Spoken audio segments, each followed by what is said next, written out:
अस्सलाम वालेकुम नाजरीन, आप देख रहे हैं उर्दू पॉइंट और मुझे कहते हैं तजम्मुल बुखारी। नाजरीन, आम इंतखाबात के बाद नतायज आने और धांधली का जो इल्ज़ामात हैं वो लगाए जाने का सिलसिला जारी है। लेकिन आज की जो बड़ी डेवलपमेंट है वो ये है कि कमिश्नर रावलपिंडी लियाकत चट्टा ने जो इंतखाबात में धांधली का जो है वो इतराफ़ करते हुए अपने ओहदे से इस्तीफ़ा भी दे दिया है, उसको पुलिस के हवाले भी कर दिया है। इसी हवाले से हमारे साथ मौजूद हैं सीनियर सहाफ़ी और तजज़िया कार राना अजीम साहब। उनसे बात करते हैं और जानने की कोशिश करते हैं कि चल क्या रहा है मुल्क में। राना साहब, ये पहले इंतखाबात थे जो पहले ही जो हैं वो मशकूक हो चुके थे, कहा जा रहा था कि भरपूर धांधली होगी।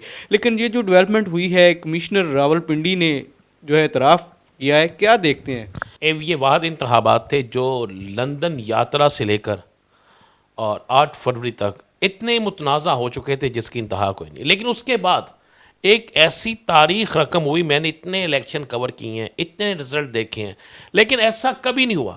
अच्छा, 5,000, 6,000, 7,000 या 8,000 की हेर फेर हो जाती थी, यहाँ पर 80-80 हज़ार की, 90-90 हज़ार की, 1-1 लाख की, 50-50 हज़ार की हेर फेर हुई। और आप गौर करें कि ये वाहद इलेक्शन है कि अभी हुकूमत नहीं बनी और एहतजाज शुरू हो गया।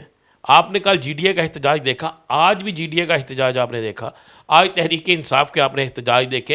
एहतजाज जो करने वाले हैं उनको पुरअमन एहतजाज को रोकने के लिए मैं देख के आया हूँ कि इस तरह पुलिस आया है, इस तरह डंडे पकड़े हुए हैं कि अपने हक के लिए आप आवाज़ ना उठा सकें। अच्छा, ये सब कुछ होता रहेगा, लेकिन इसके बावजूद लोग निकलेंगे। और आज तो बीच चौराहे जो हंडिया हट्टी है ना, ये तो कमाल हो गया। कमिश्नर रावलपिंडी, जिसे अब ये ज़हनी मरीज़ बनाने की कोशिश करेंगे, जिस पर ये बड़ी चीज़ें करेंगे। मसलन हमारे वज़ीर इत्तलात सोलंकी साहब ने कहा जी एक भी शिकायत पिंडी से नहीं, उन्हें ये नहीं पता कि पिंडी से तो सबसे ज़्यादा शिकायत आई हैं। तक पूरा पिंडी वो खुद कह रहे हैं कि हार गया, इस्लामाबाद हार गया, पिंडी हार गया, ये सारे हार गए इलेक्शन। तो फिर ये जीते कहाँ से?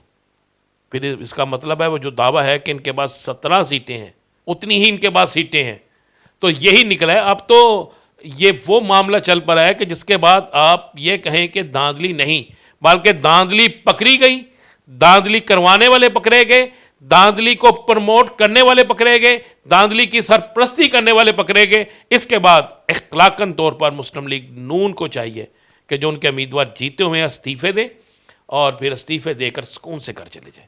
अगर वो चाहते हैं पाकिस्तान में साफ़ और शफाफ इंतखाबात की बुनियाद रखी, यही चीज़ लाहौर में होगी। मैं ये आपको हल्फन कह रहा हूँ, मैं साबिक चीफ जस्टिस सब के पास बैठा हुआ था, ये 2 दिन पहले की बात है, तो कुछ ऐसे ऑफ द रिकॉर्ड और ऑन द रिकॉर्ड चीज़ें सामने आई। मियाँ साहब तो लाहौर से भी हार गए थे। क्या मरियम नवाज शरीफ नहीं हरी? क्या हमजा शहबाज नहीं हरा? अगर वो नहीं हरे तो फार्म 44 पर रिजल्ट जारी कर दे। फार्म 47 कोई कानूनी हैसियत नहीं, 49 कोई कानूनी हैसियत नहीं, कानूनी हैसियत ही 45 की है। और ये चूंकि ये सारा प्रेशर इसलिए है कि इंसान के अंदर एक ज़मीर तो होता है ना, वो जब सोचता है कि मैंने इतना बड़ा जुल्म कर दिया, मैंने इतने लोगों की उम्मीदों को तोड़ दिया, मैंने किसके कहने पर यह किया, बयान कर दिया। अब तो अगर लियाकत चट्टा साहब ज़हनी मरीज़ हैं तो फिर उन्हें इलेक्शन की ज़िम्मेदारी क्यों दी गई, कमिश्नर क्यों बनाया गया? अगर वो ज़हनी मरीज़ हैं तो इतना अरसा वो जो काम करते रहे वो क्यों किया गया? अगर वो ज़हनी मरीज़ हैं तो पाकिस्तान के अंदर जहाँ जहाँ उनकी तैनातियाँ हुई फिर उसको तैनात करने वाले भी ज़हनी मरीज़ हैं। मैं आपको सिर्फ इतनी खबर दे दूँ, 30 बयानात और आने वाले हैं। मैं आपको खबर दे रहा हूँ, 30 अफराद और। 30 लोग अगर बयान देंगे तो पीछे बचेगा क्या? बस पीछे बच्चा है ही क्या? पीछे बच्चा है ही क्या? मुझे एक बात बता दें, आप यहाँ से अंदाज़ा लगा लें कि इलेक्शन की रात 12 बजे मियाँ बरादरान और सब के सब मॉडल टाउन छोड़कर भाग गए। अगले दिन खामोशी छा गई। अखबारात में वज़ीर आज़म नवाज शरीफ आज तक नहीं हुआ था, इश्तिहार छपता था, लीड नहीं छपती थी, हमारी सहाफ़त का जनाजा भी निकाल दिया इन्होंने। ये सारा कुछ हुआ। अब मियाँ साहब की आवाज़ आपको कहीं से आ रही है? सुना है चुप सी लग गई है। घर से बाहर निकलते हैं, आसमान की तरफ देखते हैं और सुनने में आया तो यहाँ तक कहते हैं कि वज़ीर आज़म नवाज शरीफ खुद ही नारा लगाते हैं फिर अंदर चले जाते हैं। तो ये तो आलम हो गया भाई। अब आगे आगे देखें होता है क्या। पाकिस्तान की तारीख में क्या आपने कभी ऐसा होते देखा था?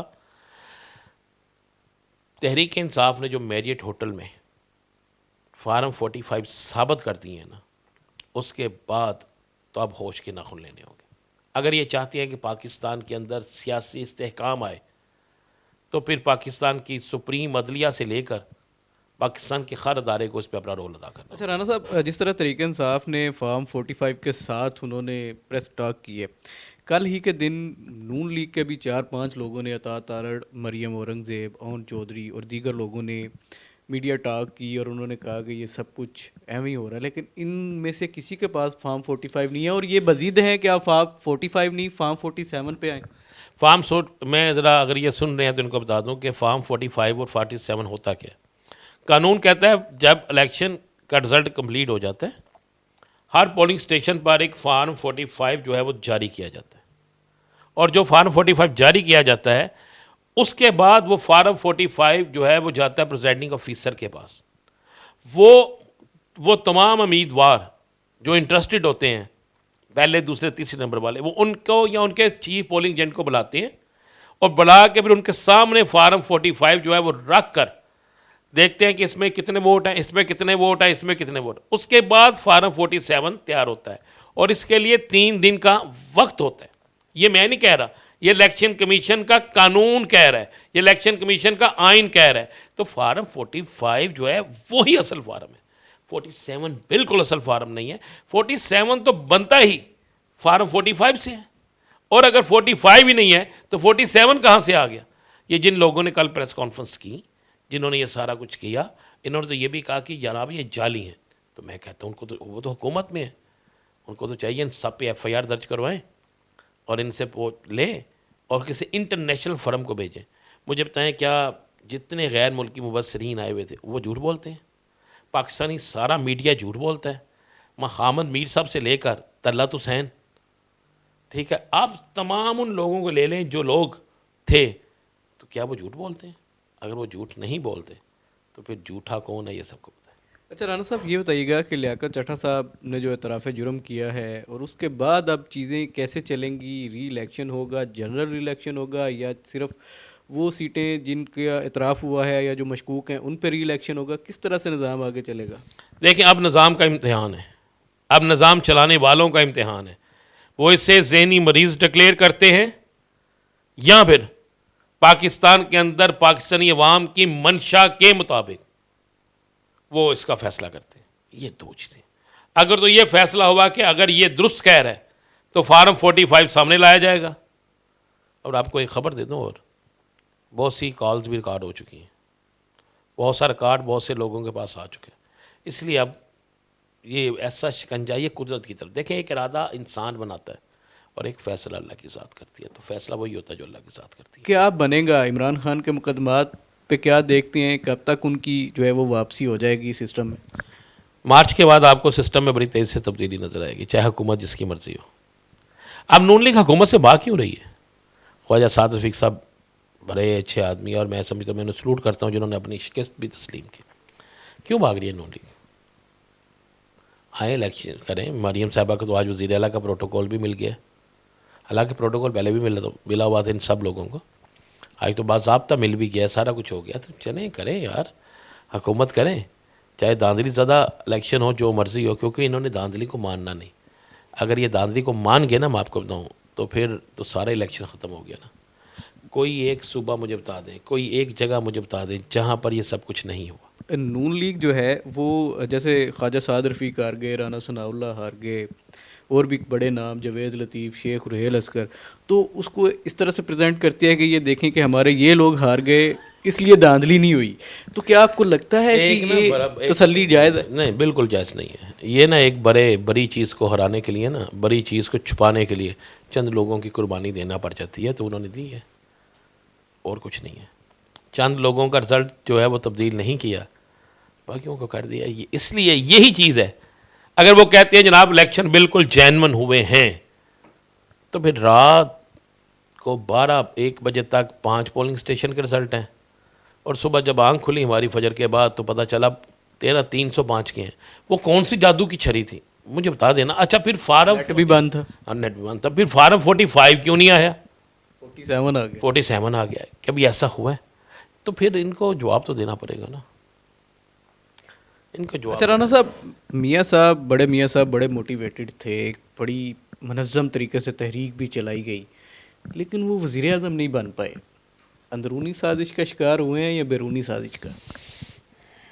अच्छा सिला दिया तूने मेरे प्यार का, यार नहीं लूट लिया घर यार का, बस ये मियाँ सब सुना है, बड़ा सुनते हैं गाना ये।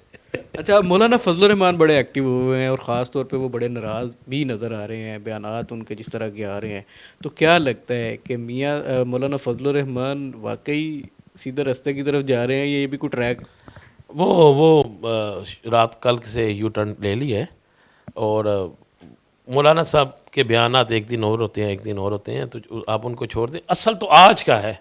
और आपको पता है सलमान अकरम राजा जैसे वकील को गिरफ्तार कर लिया। अच्छा वो कसूर क्या है, पूरा मन एहतजाज कर रहे थे वो इस पे, इन धांधली के ख़िलाफ़। तो यार मुझे बताएं, धांधली के ख़िलाफ़ आप नहीं बोल सकते, महंगाई के ख़िलाफ़ आप नहीं बोल सकते, बेरोज़गारी के ख़िलाफ़ आप नहीं बोल सकते। लियाकत चट्टा साहब ने जो इकबाली बयान दिया है उसमें उन्होंने 2 नाम लिए हैं बड़े ख़तरनाक।